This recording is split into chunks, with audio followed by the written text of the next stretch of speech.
Praise the Lord. கர்த்தருடைய பரிசுத்த நாமத்துக்கு மகிமை உண்டாவதாக. கர்த்தர் நல்லவர். இந்நாள் வரையிலையும் நம்மை கண்மணி போல பாதுகாத்து அரவணைத்து நமக்கு போதுமானவராக இருந்து வந்தார். இன்றைக்கி வரைக்கும் நமக்கு எந்த குறையுமே வைக்கல. செப்டம்பர் மாதத்தின் வாக்குத்தத்தம் என்னங்கிறத பார்க்க போகிறோம். கர்த்தருடைய ஆவியானவர் நம்மளோடு இடைப்படுவார், நம்மளை பலப்படுத்துவார். யோபு 42ஆம் அதிகாரம் 10வது வசனம். யோபு தன் சிநேகிதருக்காக வேண்டுதல் செய்யும்போது கர்த்தர் அவன் சிறையிருப்பை மாற்றினார். யோபுக்கு முன்னிருந்த எல்லாவற்றை பார்க்கிலும் இரட்டத்தனையாய் கர்த்தர் அவனுக்கு தந்தருளினார்னு இருக்கு. யோபு இருந்த சூழ்நிலை நம்ம எல்லாருக்கும் தெரியும். அதனுடைய சுருக்கத்தை மாத்திரம் சொல்கிறேன். யோபு உத்தமனாய் காணப்பட்ட ஒரு மனிதன். யோபு குறித்து பிசாசே சாட்சி கொடுக்குறான். தேவன்கிட்ட போயிட்டு சொல்கிறான், யோபை பார்த்தீங்களா, அவன் எவ்வளோ உத்தமனாக இருக்கிறான், சன்மார்க்கனாக இருக்கிறான், தேவனுக்கு பயந்து பொல்லாப்பான காரியங்களை விட்டு விலகுறவனாக இருக்கிறான் அப்படின்னு.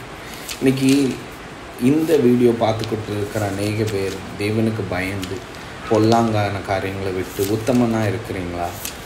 யோபு போல பாடுகள் அநேகம் வந்து கொண்டு இருக்குதா? கஷ்டமான சூழ்நிலையில் இருக்கிறீங்களா? மனிதர்கள் வெறுக்கிற ஒரு சூழ்நிலையில் நீங்கள் இருக்கிறீங்களா? யோபு அநேக பேர் வெறுத்தாங்க. அவனுக்கு ஆஸ்தி அந்தஸ்து சொத்து வஸ்து எல்லாம் இருக்கும்போது எல்லோரும் கூட இருந்தாங்க. ஆனால் எல்லா சொத்தையும் அவன் இழந்ததுக்கு அப்புறம் அவன்கிட்ட எதுவுமே இல்லைன்னு ஆகும்போது அவன் கூட யாருமே இருக்கலை. அவனுக்கு எந்த சப்போர்ட்டுமே கிடையாது. அவன் சரீர ரீதியாகவும் துன்பத்தை அனுபவிக்கிறான்.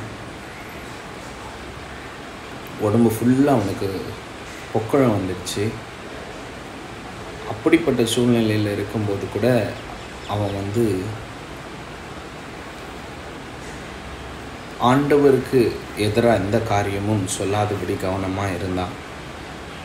இப்படிப்பட்ட கஷ்டமான சூழ்நிலையில் யோபு தன் சொத்தை, அவன் ஆஸ்தி அந்தஸ்தை இழந்து, அவனுக்கு இருந்த எல்லாவற்றையும் இழந்து தனிமையாக்கப்பட்டு சரீர ரீதியாக பாடுபட்டு இந்த சூழ்நிலையில் இருக்கும்போது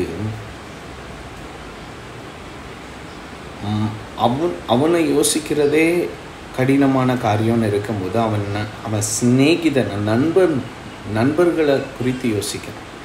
நண்பனுக்காக ப்ரே பண்ணுறான். சிநேகிதருக்காக வேண்டுதல் செய்கிறான். நம்மள அநேக பேர் அதை பண்ணுறது.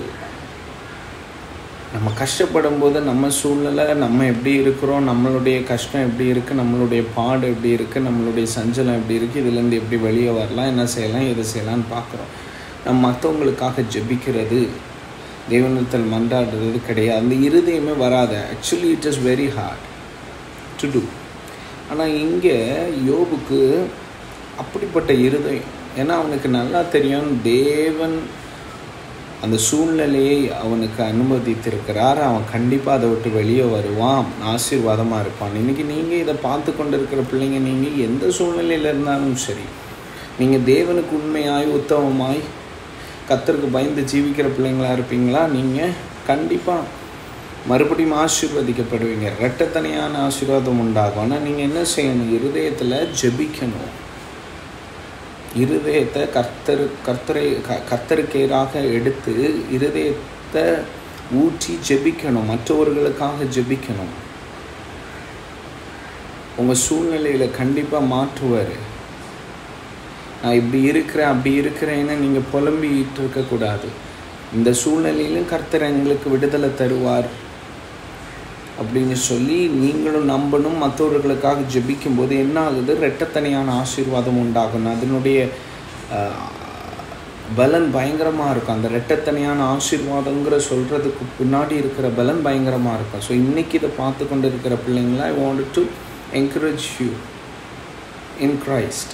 எப்படியாவது நீங்கள் நல்லா ஜெபிக்க கற்றுக்கணும். ஆவியானக்குள்ளே ஜெபிக்கணும். விசுவாசத்தோடு ஜெபிங்க. உங்கள் வாழ்க்கையில் கத்த பெரிய காரியங்களை செய்வார். சரியா? God bless you. Bye bye.